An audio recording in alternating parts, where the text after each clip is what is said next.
the Nile. The Nile is a river, and it is in Africa. And it goes from Central Africa up north to the Mediterranean Sea.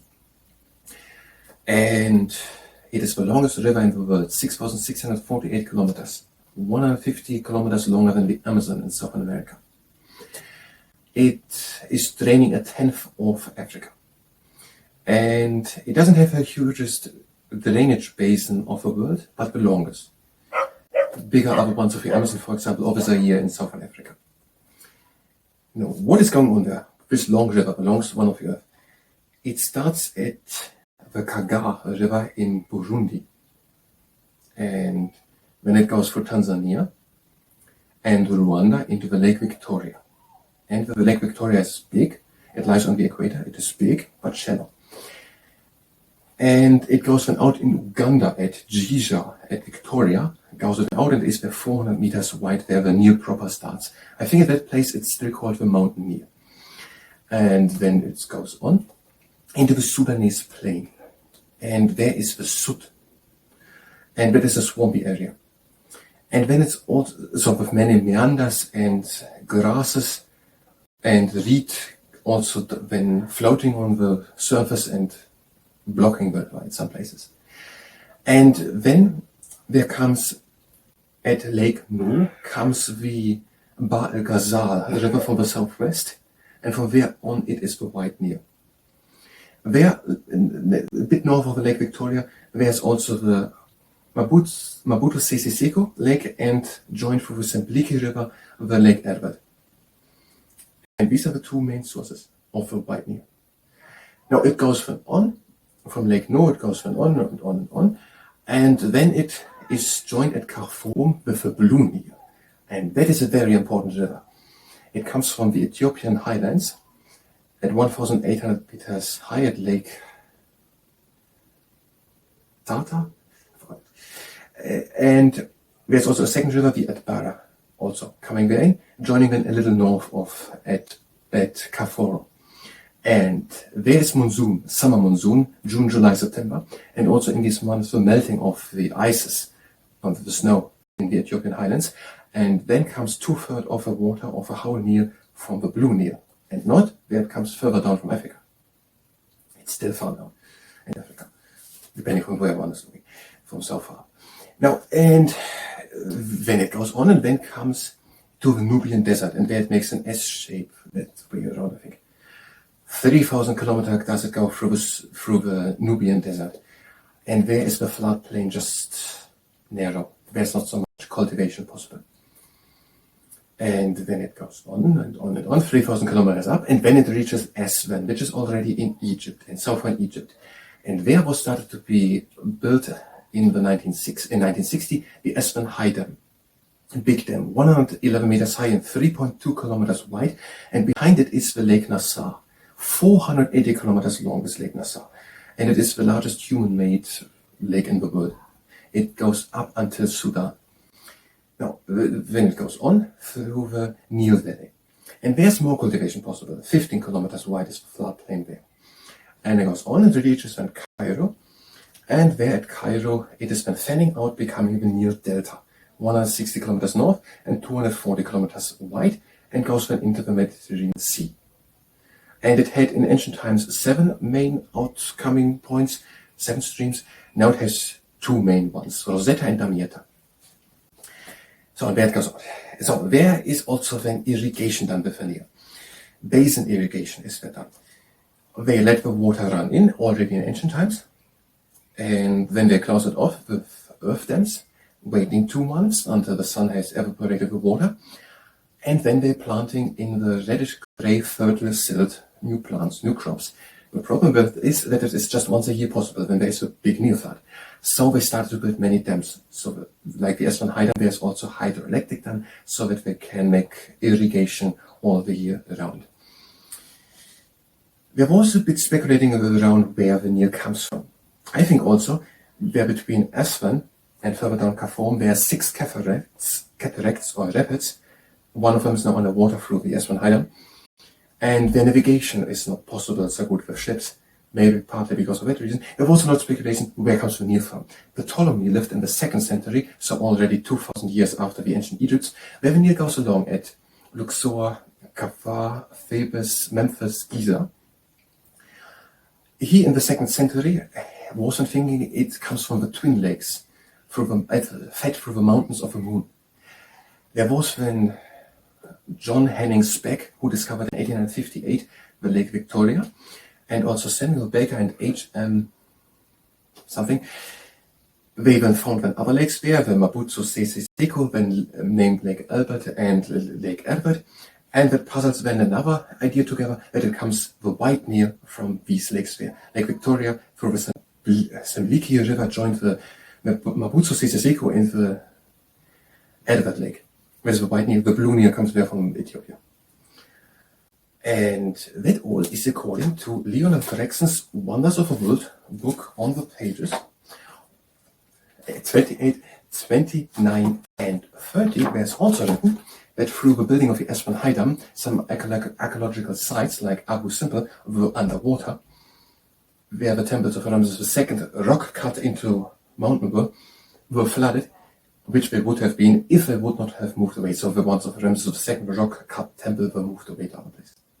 Now, all according to that book, written in a year, I think 1989, the position that views expressed are the ones of a source and don't necessarily line with my own or with the ones of entities spoken of. Hi and welcome. I'm trying to learn Potamology, today the Nile, and after that downward we're going to do neck stretching, and if you participate in the neck stretching, then it's already on this. The Nile. The cradles of most ancient civilizations were the fertile plains of great rivers. The Tigris and Euphrates in Southwest Asia, the Yangtze in China, and the Indus in the Indian subcontinent. Okay, many civilizations which had reached a great extent have their original place or starting place at the rivers. For example, the Tigris and Euphrates in Southwest Asia. Yes, in Arabia, Southwest Asia. And the Yangtze in China and the Indus in the Indian subcontinent. But nowhere has there been such a close and dramatic association between a river and a civilization as between the Nile and Egypt. And the Nile is there, and Egypt is there now. So therefore the Lake Victoria, the Blue Nile from here, and there to Egypt there. With its yearly flood, rich in the reddish-grey silt, which it deposited in the Nile Delta to form Africa's most fertile soil, the Egyptians could scarcely fail to be conscious that they owed everything to the Nile, and they revered the river accordingly. Okay, the Nile is flooding every year. Why is it even doing that? I think because of the rainfall. Okay, the Nile is flooding, and then it is flooding, it is just depositing in the Nile Delta. We did the Nile Delta previously in Potamology in the part. It is depositing material there on which plants are good growing. And the Egyptians there at the Nile Delta, they worship or revered, I don't know the word, they revered the Nile for making the soil fertile. From its furthest source, the Kagera River in Burundi, East Central Africa, to its Mediterranean mouths, the Nile flows northwards for about 4,131 miles, 6,648 kilometers, making it the world's longest river, beating the Amazon by about 93 miles, by 150 kilometers just. Okay, now I'm not completely sure. The book is from the 90s, I think. 1985. I'm not completely sure about the country Burundi, but let's take it that Burundi is lying there somewhere at the Lake Victoria there. So there's the Kagera River in Burundi in East Central Africa. I think Burundi is a state of the country. And it flows from 5,000 kilometers northwards, 6,600, almost 7,000, longer than the Amazon in South America. Draining about 1/10 of Africa, the Nile's drainage basin is also the world's longest, but its area of some 3,350,000 square kilometers is less than both of the Amazon or Zaire basin. Okay, the drainage basin of the Nile, so a region to which water is flowing to it and then out of a river. It is the longest one of all the rivers of the world, of the Nile, also with probably somewhat 6,000 kilometers. And it is draining a tenth of the whole size of Africa, so not 90%. And the Amazon has a greater drainage basin. Has more tributaries. That's draining a greater area. And the Zaire, southern Africa, is draining also more in area. The Kagera River flows from the highlands of Burundi across Rwanda and Tanzania to enter the huge, but it's starting before the Lake Victoria. Maybe that is why I'm wondering if Burundi is a country. I think it is a country. I think it's just that I thought it is not north of Lake Victoria. And it's most... Tanzania is south. And Rwanda is west. So I'm a bit confused here. Okay, whatever. The Kagera River flows from the highlands of Burundi across Rwanda and Tanzania to enter the huge but shallow Lake Victoria, from which the Nile proper rises. So I think now Burundi is there in the southwest, and going then across Rwanda and then Tanzania. But Rwanda is on the west side and Tanzania. Maybe I'm going to look up a map. I'm going to look up a map till the next part. And it's flowing something very long into the Lake Victoria, and then the Nile starting from the Lake Victoria on. At its outlet from Victoria near Jinja in Uganda, the Nile is about 400 meters wide. Okay, Uganda is from there in the north, and Uganda is there in the north, and where the river, in the place where the River Nile starting from the Victoria Lake out, it is 400 meters wide, which is quite wide. From here the river is known by various names as it flows through lakes Kyoga and Mobutu Sisi Seko, formerly Lake Albert, and on into the Sudanese plain. Okay, and from here then to somewhere, I think maybe also through South Sudan and through Sudan in the northwards. Here, flowing slowly, the river divides into many meandering branches and channels, which form the huge swampy area called the Sud. Okay, they're saying in the Sudan plains it is actually fanning out or something, or meandering with branches, forming the Sud, swampy seas, swampy area. Masses of swamp vegetation, including grasses and reeds, form floating islands which block the river's channels. Okay, the river has many meandering branches to the side. And then there are vegetation which is floating on the river and blocks then the places where it would go out, the exit places.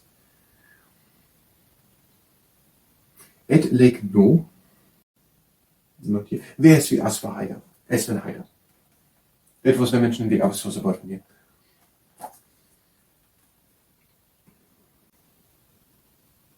At Lake No in south-central Sudan, the mountain Nile is joined by the Bahr el Ghazal from the southwest and becomes the White Nile.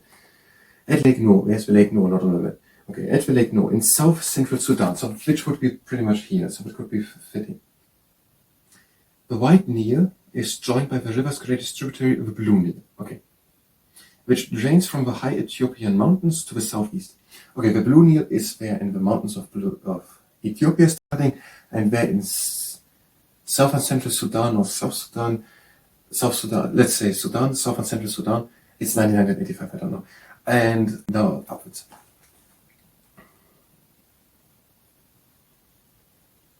Rising in Lake Tana, northwest Ethiopia at an altitude of 1,800 meters, the Blue Nile is about 1,500 kilometers long. Okay, Lake Tana is there on almost 2,000 meters high in Ethiopia. And then going down there, over 1,000 kilometers to the White Nile. About 300 kilometers north of Khartoum, so there in Sudan, the United Nile is joined by another eastern tributary, the Atbara, which rises near Lake Tana. So there's another one. It is the Blue Nile and the Atbara, the Atbara is the second tributary, which are mainly responsible for the Nile's flood. There we have it. So the river flooding every year is not caused through a lot of rain here, but through a lot of rain here. Both rivers are swollen annually from June to September with summer monsoon rains and the melting snows of the Ethiopian highlands.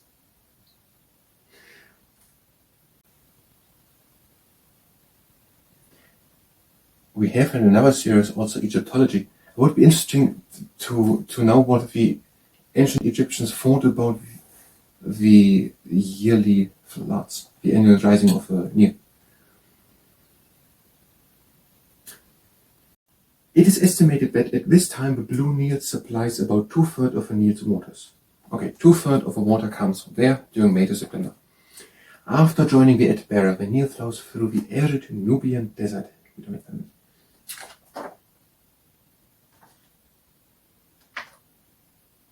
We're going to do it the next time. So it's flowing upwards through the Nubian desert. If you were here for Potamology, you can go directly to the next part of Potamology. There we will read on what is there written about the Nile. If you stay here and participate in the Neckstretching, wenn es wieder die Augen ist. Have a good and stable stance, believe and reach to the sides. Out and down. In, reach to the front. High up and back. And arms to the sides, circle around. Change the direction. And now, tall up, shoulders back, breathe in. Out, bring the head over to one shoulder. Chin down to a shoulder, breathe out. In, lift the gaze. Out to the other side, breathe out, chin down. In, lift the gaze. Out to the other side, and circle. Breathe again in. Out, and circle over. Back it up. And the palms together, the elbows together, breathe in, reach high. Hold it down. In and up. Hold it down. One elbow in, take the hands together, breathe in, reach high. Hold it down. In and up. Hold it down. And change. In and high. Hold it down. In and up. Out and down. And the arms back. Out in front. In and back. Out in front. And back. And have the feet standing together. Intertwine the fingers behind the back. Roll up, shoulders back, breathe in. Out, turn the head over to one shoulder, chin down to the shoulder, and pull the hands down to the floor. Breathe in, lift the gaze. And over to the other side. Chin down to the shoulder. Pull the hands down. Feet a bit apart, intertwine the fingers again behind the back, bring them out to one side. Roll up, shoulders back, breathe in. Out, bring the head over to the shoulder, chin down to the shoulder, pull the other shoulder in and down. In, lift the gaze. Over to the other side, hands over to the other side, breathe in. Hold chin down to the shoulder, pull the other shoulder in and down. Lift the gaze again, back into the middle. And one arm behind the back, in the other one up. Out, bring the head over, down, pull at the head. Breathe in. Out, look up. Hand again down. Hand behind the back. In the other one up. Out, bring the head over. Breathe in. And out, look up. Hand down. In the arms up. Have feet same together, I think. In the arms up. Out, lean back, out the chest to the sky. In and up. Out and lean back. In and up. Intertwine the fingers, reach high. Out, reach in front, hold the back. Change the intertwining, high up. Out and in the front. High up. Back, out the chest of the sky. In and up. Out and back. In and up. Out and down.